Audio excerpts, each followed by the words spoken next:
Hey everybody, welcome into the second edition of the Roll Jays podcast. Thank you to everybody that checked it out last week. This will be on Twitter as well as our YouTube page today as well. To go over to YouTube at youtube.com/Roll Jays Pod with a Z. So Roll J Pods. Jimmy Allen, that's Alex Drake. Today we're going to be talking to new Creighton Assistant Coach Derek Kellogg.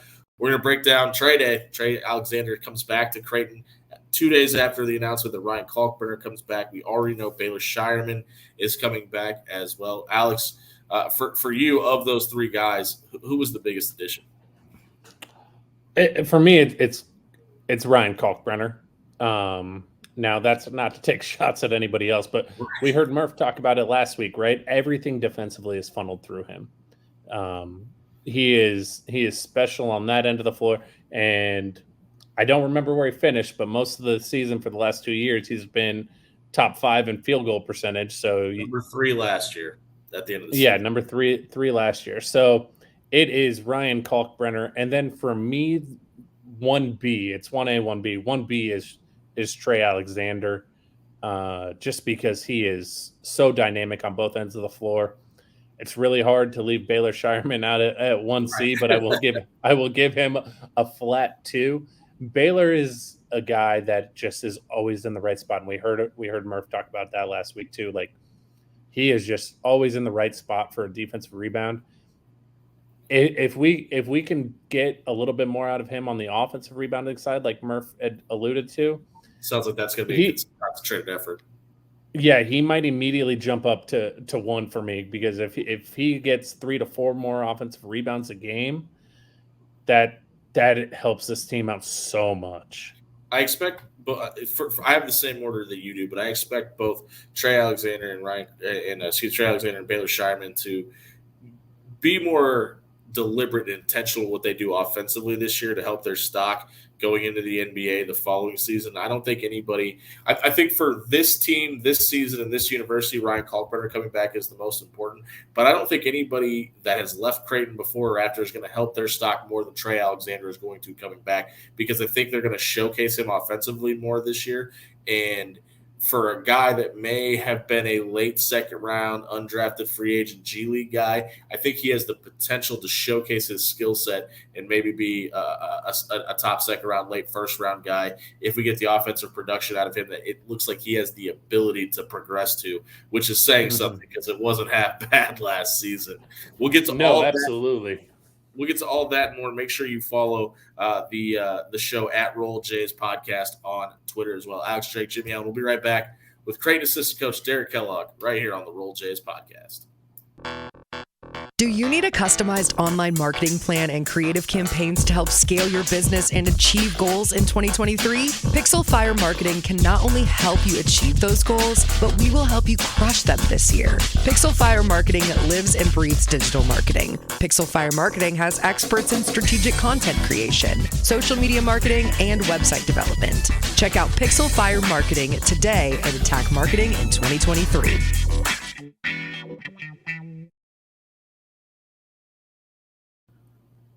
Welcome back into the Roll Jays podcast. Jimmy Allen, Alex Drake are joined now by the newest addition of the coaching staff to the Creighton Blue Jays. It's Coach Derek Kellogg. Coach, thank you very much for being here with us today in the middle/end of recruiting season, maybe for you guys, depending on how yesterday went. Yeah, I'm not sure if it ever ends anymore, or it starts or begins, and where it starts and ends. But it's been a busy month, to say the least. We're excited where we're at, and feeling like things are definitely headed in a good direction. Obviously, a very busy 72 hours for the entire coaching staff. Your big man, your centerpiece, Ryan Kalkbrenner, decides to come back to Creighton. And then last night at the 11th hour, Trey Alexander lets everybody know he's coming back as well. What was the environment like in the atmosphere among the coaching staff when you guys got that news? I tell you what, I think as a city, everybody was really excited for Creighton men's basketball and where this team has been and where we're heading. Those two players are obviously great players, but as good of human beings. And I think they both went through the process, had a lot of information to digest, and at the end of the day, I think they made a decision that, in their opinion, the opinion of their families, was the best for them. And fortunately for us, it gives us a really good basketball team and a potential top 10 team coming back with as importantly, great human beings that are all working really hard and want to have a common goal in mind. Coach, it's been a few years, probably closer to a decade, maybe even longer, since the NCAA has allowed guys to stay in a little bit longer and test these waters and even hire some agents. What kind of effect has that had from a coaching aspect for you guys, both long and short term?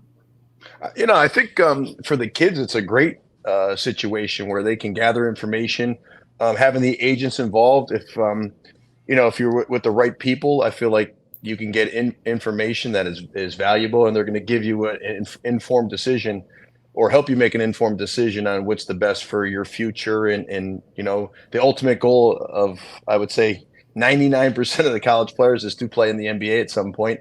Sometimes the process just takes a little longer than maybe you want as a player, but I think having those agents involved and getting information is important. And both of those guys went through the process. They had a great experience in Chicago. They worked out for multiple NBA teams. And, I think the process of just getting to the NBA may just take 1 year longer for them, which is not a bad situation to have a chance to compete at the highest level in college basketball, to continue to build your brand name in front of 17 to 18,000 people at home, but also to play on a national television. And so I think if those guys and our whole team continues to just work and get better and improve, a better situation will obviously be there for them come next year. You've been in Omaha just a little over a month coming in to join the staff. How much communication have you been able to have with guys like Trey and Ryan Kalkbrenner? Honestly, those kids have been amazing for me coming in as a new guy, of just responding to, text messages or, when I see them. But the reality of it is I wasn't, totally communicating with them as much as the other assistants or the head coach and the people that have been here. It's, this is a relationship building business. And sometimes, being here for a week before the kids are making the most important decisions of their lives is probably the best bet, to just be supportive and kind of be around and just trying to get to know them. Yeah, for sure. Coach, do you think with your history, you have some time with Coach Larinaga, you have some time with Coach Calipari too, that just brings a different insight to some of these guys that are trying to get to the league? You just have another point of view or a little bit more advice that kind of entices them? I hope so. I mean, I feel like I could be valuable not only to the coaching staff here on the basketball front and the recruiting front, but also add value to the guys that have been here, whether it's, spending time with them and watching film, or, just giving them some life experience of the players I've been around and the coaches that I've been around and coached, or, also getting them in the gym and going over some of the things that I've learned, through my career. So my goal is to bring value to the program, but also to bring value to the players where, they can trust me as another person that's been through, I guess, a lot, which means maybe I'm getting a little old, but I've been through kind of a lot. And so, like I said, anywhere I can bring value to the team is why I'm here, and I'm going to try to do my best. This team a year ago, a heartbeat away from a Final Four. Obviously, some transitions out, but also some additions into this program. How soon do guys like Jonathan Lawson, Stephen Ashworth, and even a local guy who transferred back to Omaha, Isaac Trout, get the ability to come in and work with Mac, you guys on the staff, and kind of get acquainted with the rest of their teammates? Well, I would say this has probably been one of the busier, summers / springs in the history of college basketball, with, a lot of the stuff we're going through in the recruiting. We're taking a foreign trip in early August, so we can practice some over the summer. The guys are all kind of reporting back to campus around, June 5th, Monday. And then we'll start workouts almost immediately, whether it's individual workouts or some practices to get acclimated. I think one of it is we have a lot of returning players who understand Coach Mack and his system and our system as a staff. But we have a lot of new guys that are going to be valuable pieces to the longevity of the program this year and in the future. And the quicker we can get them kind of on board to how things operate and work, I think that'll be beneficial to our long-term goal of getting to where we were last year and even trying to advance further. But I will say this much: the guys that are here and that have been in the program, and just me watching from a new coach who has some experience, the way they work out and the way they train and the way they treat people and how they help each other is really a special environment and culture that has been created here. Coach, I'm glad you brought this up. We didn't get a chance to ask Murph this last week, and it was something that I had written down. You guys are fortunate enough to land in that window where I believe it's once every 4 years you guys get to take a preseason trip. How important is that for those extra practices, especially since you have three big pieces coming in with Ashworth, Lawson, and Isaac Trout, and getting them up to speed a little bit faster?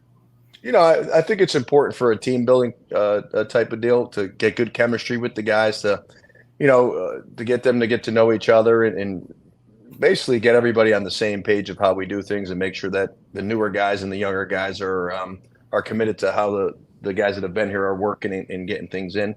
The games, it sounds like there'll be some pretty good teams coming into the Bahamas. So we're excited to see how the guys respond, and it give you a little bit of an earlier indication of where you can improve and get better, the things you do well. And maybe something that we've done here in the past is just different because we have some newer and different guys. And then also there might be some things we can add. And so it'll be good for me also as a new assistant to kind of just get game day operation, how the guys move around, from the travel to, game day shoot arounds to how we do things. Every coaching program does it a little differently, whether it's scouting. I've been at different places where one coach will be responsible for the team they're playing, and one guy does defense and offense. So those are things I'm interested to kind of get better at and learn, but also hopefully add value to that part of the program. You excited to go to the Bahamas? Coach Mack just loves going to tropical weather. Yeah. That's where they're always at. Yeah, I align a lot with Coach Mack on a lot of different things, and that definitely being one. If you look at the places we went to when I was kind of the head coach of the tournaments, somehow they ended up with Bahamas, Puerto Rico, those type of places. So you're gonna get a lot of Hawaiian shirts. Yes, I love it. I love it. This team was in Maui last year. You guys get the chance to go to the Bahamas this year. Do you have a couple Hawaiian shirts already in the rotation, or is that something you're going to have to stop by a local clothing store to pick up? I'm not sure if my time in Bahamas quite fit anymore. But I'm a big fan of the nice weather and the tropical spots. So I've been in Atlantis quite a few times, and we're looking forward to heading back down there and taking the squad. I think it'll be a great trip for everybody. We know how much of a film junkie Mac is. Have you gotten the ability to sit and watch film with him yet? Is that something you guys have done this early into the offseason, or is that something that comes down the road? I think it'll come down the road. I've done my own research and watched a bunch of games on the team and the program, done some synergy. But as you guys know, and I think the fans understand, the days of having the exact same team year after year after year are getting shorter and shorter with the transfer portal and some different things. So I think there'll be more tweaking as coaches go down the line and kind of get with their programs. You'll have your basic, this is how we do things, but also there'll be different players in different positions. Maybe your point guard's a little different than he was last year, like ours will be, or your 4 spot. So I think those are things that as a coaching staff, you can have your basic principles and then tweak a few things for your personnel. Yeah, for sure. I spent a lot of time in Mac's film room years ago, and he has a rule, or did have a rule, of a minimum of 5 games for every opponent that he wants on that iPad at all times. That's a good number. Mine, usually between 4 and 6. I think 5 is a good number, and then things are different in this day and age. Back when we first started out, you had 2 VCRs to break down film. You had a Walkman or whatever, Discman to watch tape, and you're fast forward. And I think now with all the technology, you can watch a bunch of games to get a feel for an opponent. And then you can pull out special situations, how they handle ball screens defensively and offensively. What do they do? OB unders. So there's a lot of things that I think you can become better at scouting because of the technology. The thing you have to remember is that the other team has the technology also. So, you have to be a little more aware to combat some of the things they may be doing as they watch you play. I still have those hotkeys remembered. Kids watching this, go ask your parents what a VCR is. You're from the upper Northeast. You obviously are now at a school that's in the Big East. Are there any venues this season that you're excited to be at and play a game on the road this year? Well, that's a great question. And I've traveled to a lot of the places before. I mean, obviously Madison Square Garden is the mecca of, college basketball and basketball in general, especially for somebody that grew up in that area. So the ability to kind of go back, whether it's the Big East tournament and or just maybe playing St. John's, depending on how that goes in the Garden. I think that's a really cool venue, a cool place for a college basketball tournament. And I'm really excited to, I've coached in Providence and played there, been to Georgetown a bunch. So there's a lot of places I've already been to, but I think Villanova is a place that I haven't really been to since a long, long time. And I'm kind of interested to see how, the renovations they made to the new on-campus place and things of that nature. So that'll be fun. Well, that's new Creighton Assistant Coach Derek Kellogg. Coach, we appreciate your time in the offseason. Congratulations on the big news the last couple of days. We'll catch up with you in a few weeks, see how those trips go, and see if you're still liking Omaha at that point when it starts getting a little bit colder.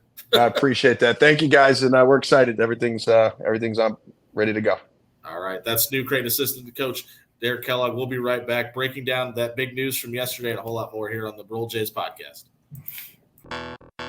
Do you need a customized online marketing plan and creative campaigns to help scale your business and achieve goals in 2023? Pixel Fire Marketing can not only help you achieve those goals, but we will help you crush them this year. Pixel Fire Marketing lives and breathes digital marketing. Pixel Fire Marketing has experts in strategic content creation, social media marketing, and website development. Check out Pixel Fire Marketing today and attack marketing in 2023.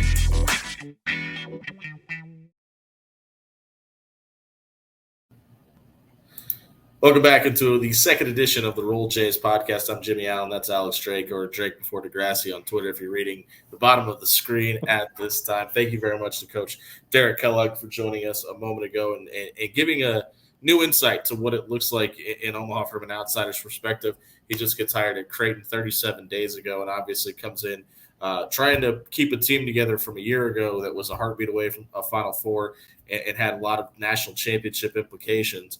And I think we as a fan base have been so involved in that moment, we've really not been able to pay attention to what this team has been able to do without knowing if Trey Alexander and Ryan Kalkbrenner were going to be available. Obviously, you get the big news that Baylor Shireman's coming back. But looking at what this depth chart looks like next year, Alex, we talked so much about Ryan Nembhard playing 40 minutes, Ryan Kalkbrenner playing 38-plus minutes, and guys just not being able to come off the floor. I think that's something that they've addressed mightily in this offseason. When you look at the additions of Jonathan Lawson, you get Francisco Farabello back for another year. But the interesting thing to me is I really think if you get a situation where Stephen Ashworth needs a breather, I really think this coaching staff is going to feel comfortable putting Trey Alexander at that point guard position. And we've seen that in the past and seen how effective this offense can be. To me, that might be one of the coups that we're not talking about before the season starts, but by game 5, 6, 7, 8, 9, we might be having that discussion about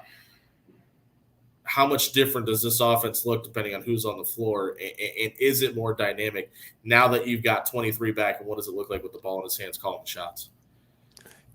Yeah, definitely. And I would also say that I texted you last night. There's a couple of guys, one's an incoming freshman and one redshirted last year that I've totally forgotten about in terms of this roster, with Josiah Dotzler and Jason Green.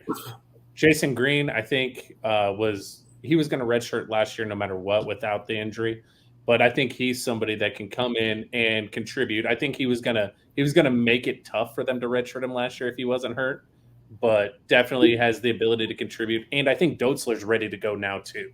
I agree with that. Jason Green, we did see him in limited minutes in the Drury exhibition game.